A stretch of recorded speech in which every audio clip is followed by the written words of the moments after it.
तो hello everyone. आज के इस वीडियो में हम कल जो हमने बुक डिस्कस किया था गन जर्म्स एंड स्टील, उसको आज फर्दर उसका ब्रीफ समरी दूंगा मैं। कल हमारा मेन फोकस इस चीज़ पे था कि किस तरह से इनका एम्पायर के लोग हार गए थे स्पेनिश कमांडर से, जबकि उनकी फौज ज़्यादा बड़ी थी।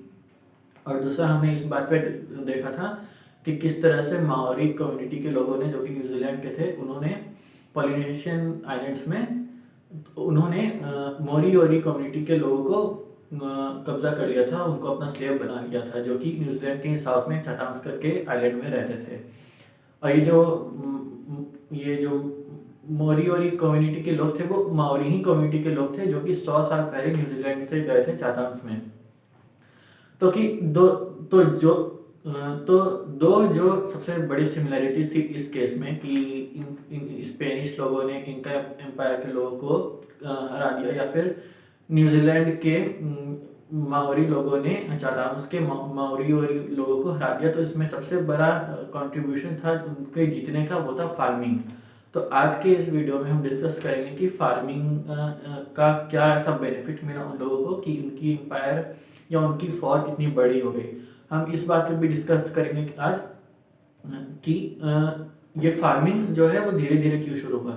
वो अचानक से सब लोगों ने फार्मिंग करना शुरू क्यों नहीं कर दी।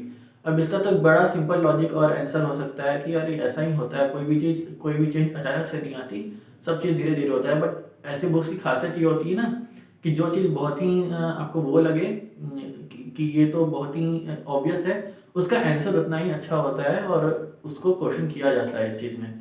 और तीसरा हम ये डिस्कस करेंगे किस तरह से ह्यूमंस ने नेचुरल सिलेक्शन को टोटली 180 डिग्री पर रिवर्स कर दिया। किस तरह से कुछ प्लांट जो थे, जो कि लीथल, जिनकी प्रॉपर्टीज उन्हीं के लिए लीथल थी, उनको हमने और प्रमोट कर दिया, और वही जो उनकी कमजोरी थी उनकी ताकत बन गई। तो शुरू करते हैं पहले चैप्टर से, जो कि है फार्मर पावर, जिसमें कि हम डिस्कस करेंगे फार्मर्स को ऐसी कौन से बेनिफिट्स मिली। तो जो सबसे पहले बेनिफिट्स थी कि फार्मर्स को जो मिली हंटर्स के कंपेरिजन में, वो थी कि पर एकड़ में इनको ज़्यादा कैलोरीज मिल रही थी। फॉर एग्जांपल आप अगर हंटर हो तो आपको काफ़ी जगह भटकना पड़ेगा अपने शिकार को ढूंढने के लिए, फिर उसे आप हंट करोगे, इसमें आपको अलग एनर्जी खपत होगी, और बाद में उसे आप अपने बेस में लाकर वापस खाओगे। वेरस फार्मर जो थे वो अपने ही बेस के पास किसी फर्टाइल लैंड पे फार्मिंग कर सकते थे और उसी को उपजा सकते थे, खा सकते थे। पर एकड़ में वो ज़्यादा से ज़्यादा क्रॉप्स उगा के अपने ज़्यादा से ज़्यादा लोगों को फीड कर सकते थे, यानी कि पर एकड़ ज़्यादा कैलोरीज मिल रहा था उनको। फार्मिंग का एक और एक बेनिफिट ये हुआ कि इससे डोमेस्टिकेशन भी आई। डोमेस्टिकेशन आने से ये हुआ जैसे कि एनिमल्स, पिग्स, गोट्स और काउस, हम इनका भी मीट खा सकते थे, जो कि अर्ली फार्मर्स थे। इनका मीट भी खा सकते थे, और इनका मीट खाने से पहले जो गोट, काउस जो होते थे, वो जो दूध देते थे, वो दूध भी पी सकते थे। तो काफ़ी ज़्यादा बेनिफिट हो रहा था फार्मर्स को उन हंटर्स के कंपेरिजन में। अगला जो बेनिफिट है वो ये है डोमेस्टिकेशन से ही रिलेटेड। एक डोमेस्टिकेशन से रिलेटेड वो है, ये बेनिफिट ये है कि जो एनिमल्स का जो फीसेस होते थे, उनको हम यूज़ करते थे फर्टिलाइजर्स के तौर पर क्रॉप्स को और जल्दी ग्रो करने के लिए, या फिर उन्हें और ज़्यादा न्यूट्रिशंस प्रोवाइड कराने के लिए। दूसरा प्रॉफिट डोमेस्टिकेशन से ये हुआ कि हम ऑक्स जैसे एनिमल्स को खेती के लिए यूज़ कर सकते थे, सॉइल को प्लाउइंग के लिए यूज़ कर सकते थे ताकि उसमें बीज बोया जा सके। तीसरा फायदा ये हुआ कि जो लोग फार्मर्स थे वो लोग एक फिक्स्ड प्लेस पे रहते थे, वेरएज हंटर्स को काफ़ी बार एक जगह से दूसरी जगह पर मतलब इधर उधर जाना पड़ता था। फॉर एग्जाम्पल जैसे ड्राई सीजन आता है तो काफ़ी सारे एनिमल्स ऐसे होते हैं जो कि माइग्रेट कर जाते हैं, तो हंटर्स को भी उनके साथ माइग्रेट करना पड़ेगा, वरना उनको कोई हंट करने के लिए एनिमल नहीं मिलेगा। ऐसी दिक्कत कोई फार्मर्स के साथ नहीं थी, वो एक ही जगह पर सेटल हो गए थे, वहीं पे फार्मिंग करते थे वो, और उनका बढ़िया वहीं पे जाता था। इससे एक और एक फ़ायदा ये हुआ कि क्योंकि वो एक ही जगह सेटल हो गए थे, तो इससे जो फार्मर्स में जो जितनी भी वोमेन थी वो ज़्यादा बर्थ कर सकती थी, उनका जो बच्चा पैदा करने का जो इंटरवल था वो शॉर्ट था काफ़ी। वेरएज आप हंटर को ये इमेजिन नहीं कर सकते कि वो इधर से उधर भटक भी रहे हैं और एक बच्चा भी साथ में लेके चल रहे हैं। आप ये तो बहुत ही ज़्यादा मुश्किल भरा काम हो जाएगा। तो फार्मर्स को ये भी बेनिफिट मिला, जिससे ये हुआ कि जितने भी अर्ली फार्मर्स थे उनकी पॉपुलेशन काफ़ी तेज़ी से बढ़ रही थी हंटर्स के कंपैरिजन में। एक फ़ायदा ये भी हुआ फार्मर्स को कि फार्मर जो थे वो फूड को स्टोर कर सकते थे। आप मीट को स्टोर नहीं कर सकते थे उस ज़माने में, फ्रिज नहीं आया था ऑब्वियसली, फार्मिंग तो उनसे हुई नहीं, फ्रिज कहाँ से लाएंगे। तो आप मीट को स्टोर नहीं कर सकते थे, वेरएज़ आप एज अ फार्मर ग्रेन्स को स्टोर कर सकते थे। ग्रेन जल्दी ख़राब नहीं होता था as a compare to meat. तो इस स्टोरेज का फ़ायदा ये हुआ, जो कि मैंने पिछले वीडियो में भी बनाया था, ये कि फार्मर्स नॉन फार्मिंग लोगों को भी फंड कर सकते थे। आर्टिस्ट, ब्लैकस्मिथ, सोल्जर्स, ब्यूरोक्रेसीज, इनको भी फार्मर्स फंड कर सकते थे, जो अर्ली फार्मर्स के लोग थे। वेरएज हंटिंग में ऐसा कुछ नहीं था, सबको एक ही काम मिला है, वो है हंट करना। उनके पास आर्टिस्ट को फंड करने के लिए उतने रिसोर्सेज नहीं रहते थे, ना कि आर्मी को, ना कि ब्यूरोक्रेसीज को। तो ये फ़ायदा था फार्मर्स के पास। और और जो लास्ट के दो बेनिफिट जो फार्मर्स को मिले, उनमें से एक था कि डोमेस्टिक एनिमल्स जो थे उसको वो as a means of transportation भी यूज़ करते थे, जिससे कि उनकी ट्रांसपोर्टेशन जो थी वो ट्रांसफॉर्म हो गई थी। और आखिरी फ़ायदा जो कि फार्मर्स को मिला, जो मैंने पिछले वीडियो में भी डिस्कस किया था, कि ये इस फायदे के कारण स्पेनिश कमांडर्स इनका एम्पायर से जीत गए थे, और क्योंकि इनका एम्पायर में इस कारण से सिविल वॉर छिड़ गई थी, वो था जर्म्स। यस। तो फिर अर्ली फार्मर्स का ये था कि क्योंकि वही सबसे पहले थे जिन्होंने एनिमल्स को डोमेस्टिकेट किया था, तो वही सबसे पहले भी थे जो कि सबसे पहले इनसे इन्फेक्टेड भी हुए थे एनिमल्स से, जैसे कापाउ जैसी बीमारियों से।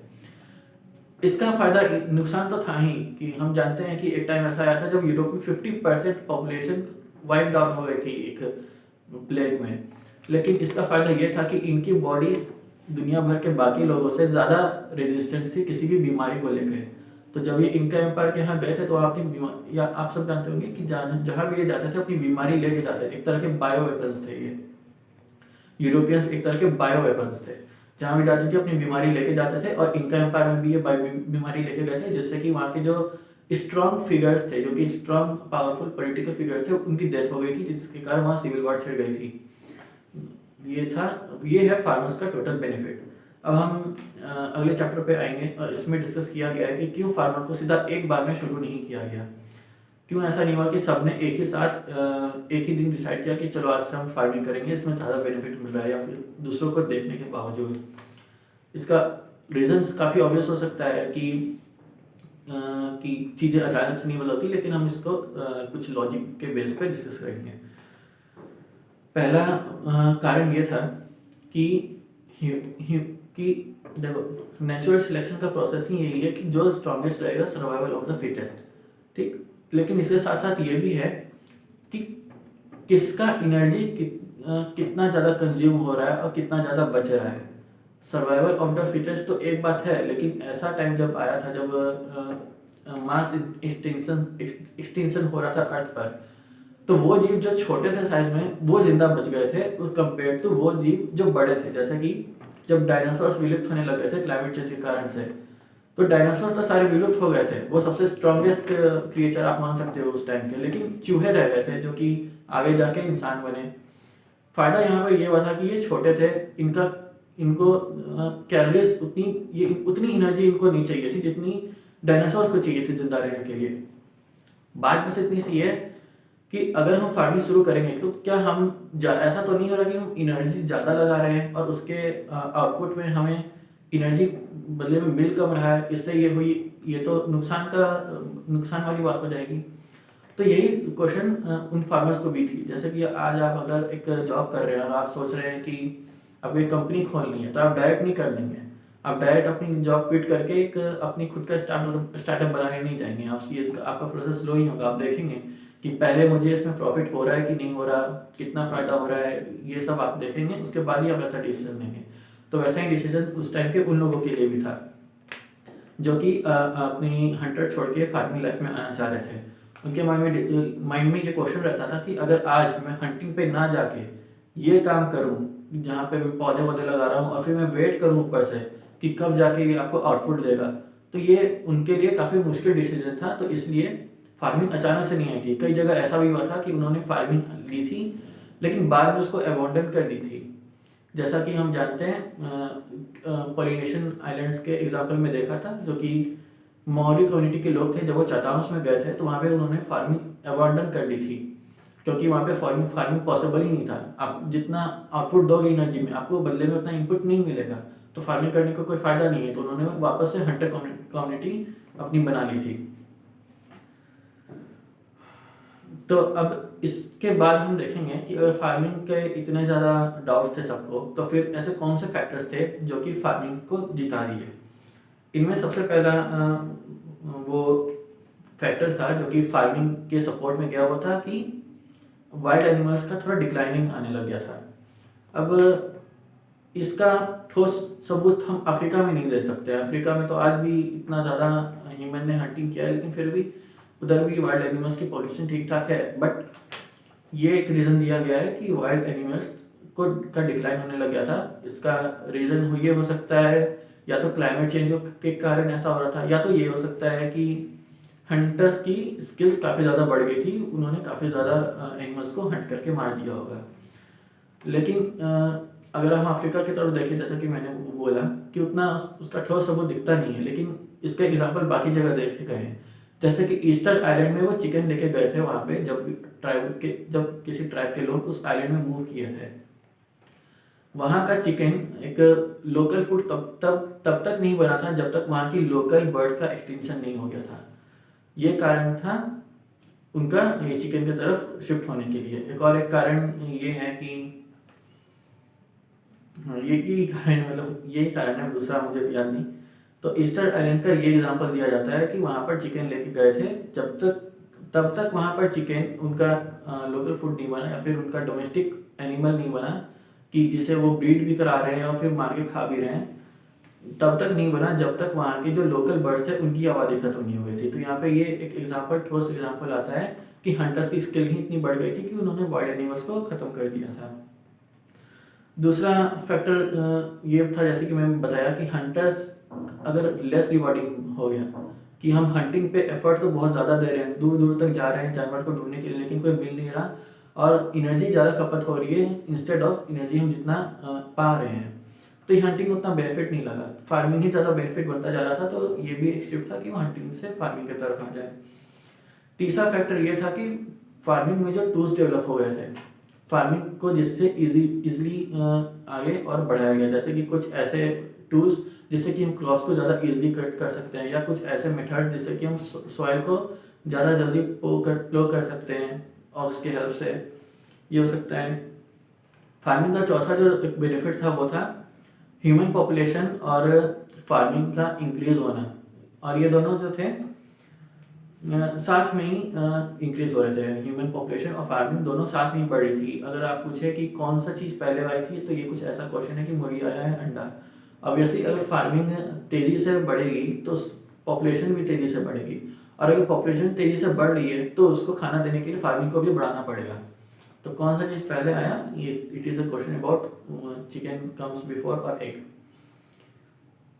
चौथा फैक्टर कि फार्मिंग पूरी तरह से दुनिया भर में फैल गया, जबकि हंटिंग खत्म होगी। आज भी थोड़ी बहुत हंटिंग कहीं ना कहीं अफ्रीका के ट्राइब्स में चलती होगी, बट मेजॉरिटी ऑफ वर्ल्ड से हंटिंग खत्म हो गई, फार्मिंग आ गई। इसका एक ये भी कारण था उस टाइम कि जो फार्मर्स की जो पॉपुलेशन थी वो काफ़ी ज़्यादा डेंस हो गई थी, काफ़ी ज़्यादा बड़ी हो गई थी। तो इनके लिए ज़्यादा मुश्किल नहीं था हंटर्स की पॉपुलेशन को रिप्लेस करना या फिर उसे वाइप आउट कर देना। अब जो लास्ट चैप्टर हम इस पर डिस्कस करेंगे, जिसका नाम है how to make an element, element को कैसे बनाएं, ये सबसे इंटरेस्टिंग चैप्टर है सेकंड पार्ट का। ये सारे ही बहुत अच्छे चैप्टर था, लेकिन ये वाला सबसे बढ़िया है। इसमें ये डिस्कस किया गया है कि वाइल्ड क्रॉप्स का डेवलपमेंट कैसे हुआ, हम फार्मर्स ने किस तरह से वाइल्ड क्रॉप्स को अपने हिसाब से डेवलप किया। तो सबसे पहले हमें ये जानना पड़ेगा कि प्लांट्स अपने सीड्स को स्कैटर कैसे करते हैं ताकि वो ज़्यादा से ज़्यादा फैल पाए और अपनी आबादी बढ़ा पाए। तो उसका कारण ये है कि वो अपने फ्रूट्स के हेल्प से ऐसा करते हैं। वो एनिमल्स को अट्रैक्ट करते हैं। एनिमल्स आके उनके फ्रूट कंज्यूम करते हैं, उनकी सीड कंज्यूम करते हैं और कहीं और जाके स्कैटर कर देते हैं। फॉर एग्जांपल अगर हम स्ट्रॉबेरी का लें, तो स्ट्रॉबेरी की जब सीड होती है, वो जब रेडी नहीं होती जर्मिनेशन के लिए, या फिर जब वो एडल्ट नहीं होती, तो स्ट्रॉबेरी के आसपास का जो कोटिंग रहता है, जिसको हम फ्रूट कहते हैं, सीड का जो आसपास का कोटिंग रहता है जिसको हम फ्रूट कहते हैं, वो उस टाइम पे ग्रीन कलर का रहता है और काफ़ी हार्ड होता है, उसकी टेस्ट भी उतनी अच्छी नहीं होती, वो बिटर टेस्ट का होता है। तो इससे ये होता है कि बर्ड्स जो होते हैं वो उसकी तरफ अट्रैक्ट नहीं होते। एक तो ग्रीन कलर का है खट्टा होने के कारण, जैसे कि वो कैमोफ्लेज हो जा रहा है लीव्स में, और दूसरा वो हार्ड भी है और वो बिटर टेस्ट का भी है, तो उसको खाने का कोई फ़ायदा नहीं है किसी भी एनिमल के लिए। वहीं अगर जब वही स्ट्रॉबेरी का फ्रूट उसकी जब सीड अडल्ट हो जाती है, रेडी हो जाती है जर्मिनेट करने के लिए, तो उसकी फ्रूट का कलर चेंज हो जाता है, वो रेड कलर का हो जाता है, वो और ज़्यादा सॉफ्ट हो जाता है, और तो और उसकी स्मेल भी अच्छी हो जाती है, वो अट्रैक्ट कर लेता है लोगों को, उसकी टेस्ट भी अच्छी हो जाती है, स्वीट, काफ़ी स्वीट और टेस्ट होती है स्ट्रॉबेरी। इससे ये होता है कि एनिमल्स आते हैं, उसको कंज्यूम करते हैं और फिर जगह जगह जाके स्कैटर कर देते हैं। तो ये एक तरीका है जिससे कि प्लांट्स अपनी सीड्स को स्कैटर करता है। ये उसका कॉन्शियस कोई कोई इंटेंट से ये नहीं करता, वो अपनी मर्जी से ऐसा नहीं कर रहा, ये काइंड ऑफ नेचुरल सिलेक्शन है। जब सीड रेडी नहीं होती तो फ्रूट ग्रीन कलर का रहता है, कैमोफ्लेज कर जाता है लीव्स में, लेकिन जब सीड रेडी हो जाती है तो फ्रूट रेड कलर का हो जाता है, काफ़ी अट्रैक्टिंग कलर है। रेड कलर सबसे दूर तक ट्रैवल करता है, ये तो हमने पढ़ा ही होगा। ये तो तरीका था कि किस तरह से सीड प्लांट डिसाइड करता है कि हमें स्कैटर करना है।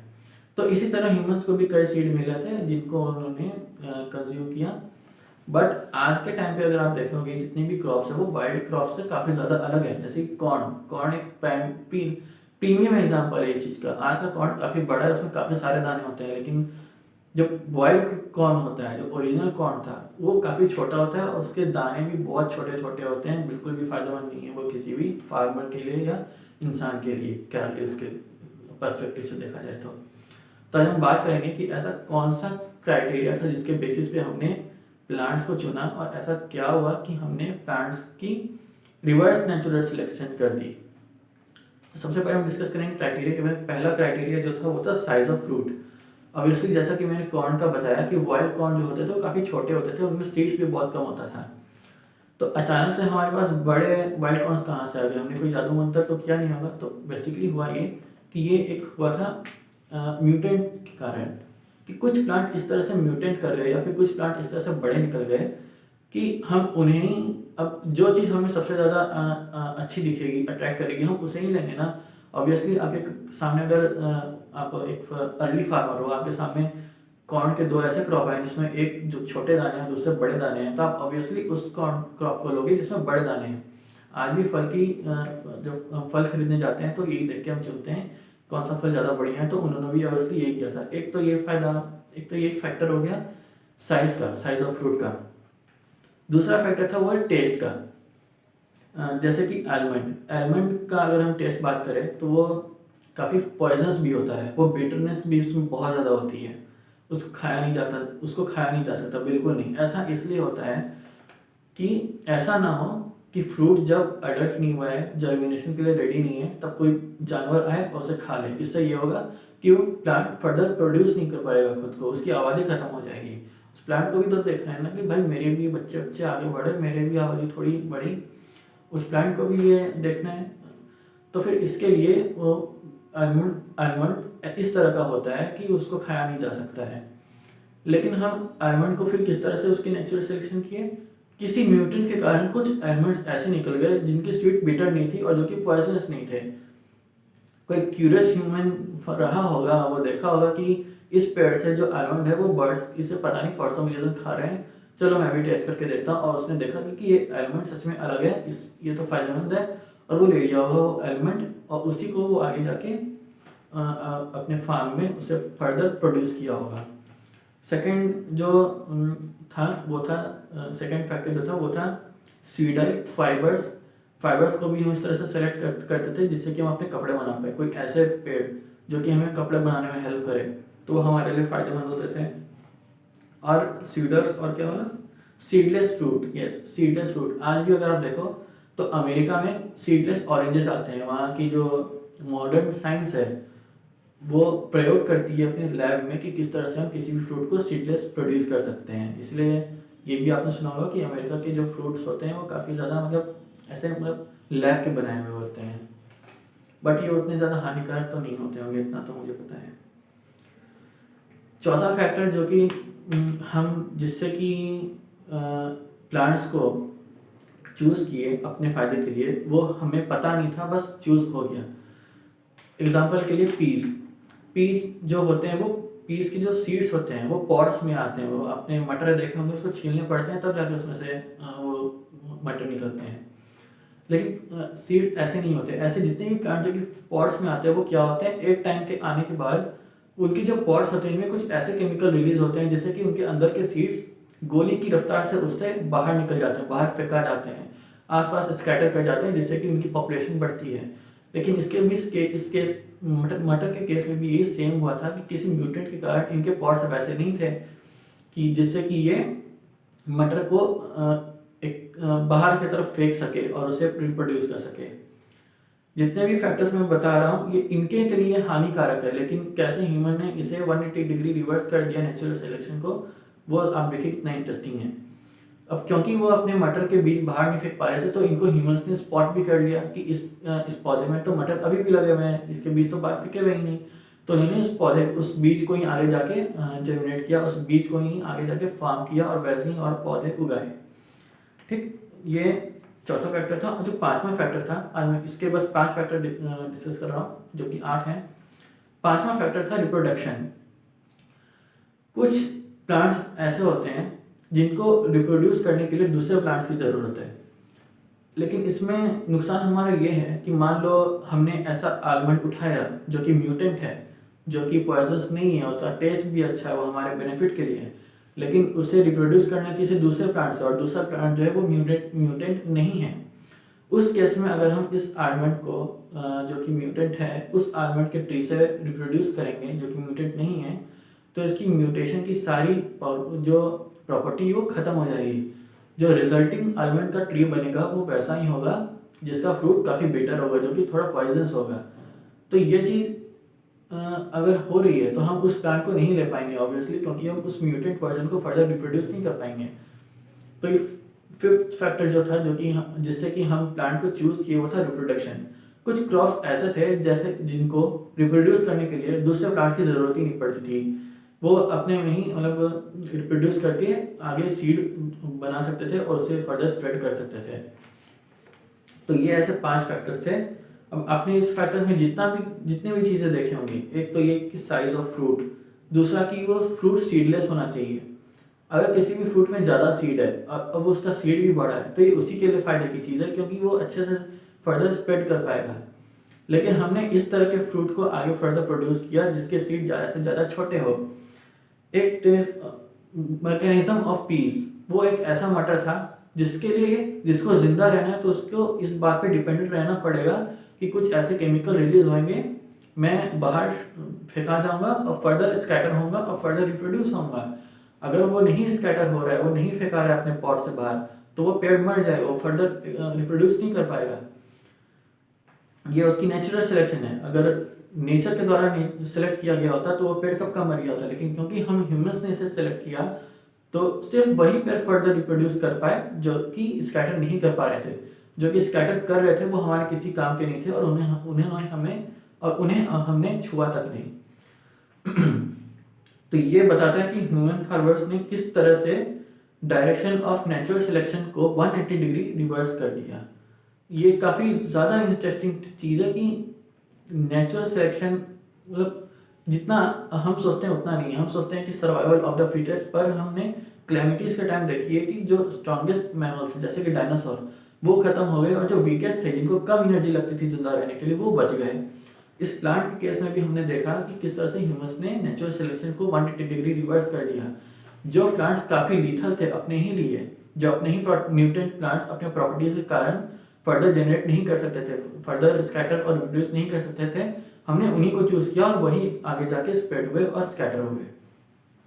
अब आप सोच रहे होंगे कि क्या ऐसा सच में होता है कि म्यूटेंट प्लांट आ जाए? हाँ बिल्कुल होता है, ह्यूमंस में भी म्यूटेशन होती है। फॉर एग्जांपल अगर आप देखें साउथ एशिया में या फिर यूरोप में, अफ्रीका में, अमेरिका में जो लोग जब स्वेट करते हैं तो उनमें से बदबू आती है। वेरस कोरिया, जापान, इन कंट्रीज़ में लोगों में से उतनी बदबू नहीं आती, क्योंकि ये लोग भी एक टाइम पे म्यूटेट कर गए थे, जिनके वो उतना डिटेल में मुझे नहीं पता कि इनकी क्या बायोलॉजी है या फिर क्या केमिकल और क्या बैक्टीरिया रिलीज हो रहे हैं, बट वो भी एक टाइम पे क्योंकि म्यूटेट कर गए थे इस कारण से कोरियंस, जापानीज, ये लोग उतना बुरा स्मेल नहीं करते हैं, ये इनको एक बेनिफिट मिला है। वेरस बाकी दुनिया थोड़ी सी एक्सेप्ट कर जाए तो महकती है, ये उनके म्यूटेशन का प्रॉपर्टी है। अब ह्यूमंस में ऐसा होता है कि कोई म्यूटेट कोरियन अगर नॉन म्यूटेट अमेरिकन से ब्रीड करेगा तो उसका रिजल्टिंग प्रोडक्ट म्यूटेटेड होगा या नहीं पता नहीं। कुछ लोग ऐसे भी हैं जो कि म्यूटेट किए, उनकी आंखें ब्लू कलर की हो गई, लेकिन क्या उनके बच्चे के पास भी ब्लू आंखें थे या फिर नहीं, उतना मुझे नहीं पता। ह्यूमंस में म्यूटेशन फर्दर जाती है कि नहीं, लेकिन प्लांट्स में ये पॉसिबल नहीं था, इसलिए रिप्रोडक्शन में सिर्फ उन्हीं प्लांट्स को लिया गया जो कि खुद से म्यूटेट हो सकते थे, ना कि दूसरे के जोड़े से। तो काफ़ी इंटरेस्टिंग पार्ट था ये, जो बुक का सेकंड पार्ट था, इसका 3 चैप्टर में डिस्कस किया हूँ। अगले 3 चैप्टर में हम डिस्कस करेंगे कि किस तरह से फार्मिंग, क्यों कुछ ही जगह पे फार्मिंग शुरू हुई, क्यों कुछ लोग थे जो फार्मिंग शुरू नहीं कर पाए, और क्यों कुछ ही लोग थे जो कि फार्मिंग को शुरू किए हैं, और क्यों कुछ लोगों ने फार्मिंग को दूसरों को देख के भी अडॉप्ट नहीं किया, वेरएस कुछ लोग दूसरों को देख के अडॉप्ट कर लिए। काफ़ी अच्छी बुक है ये, गन्स, जर्म्स एंड स्टील। मैं उतना डिटेल में इस बुक को नहीं, मैं शौक के लिए बस वीडियो बनाता हूँ, लेकिन अगर आपको जानना है कि इस बुक में क्या लिखा हुआ है, क्या मस्त बातें इसमें लिखी हुई है, तो आपको ये बुक ज़रूर पढ़नी चाहिए।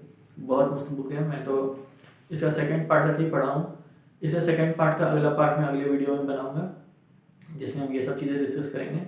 और आज के लिए इतना ही। आज तो नया साल भी खत्म होने वाला है। Bye bye.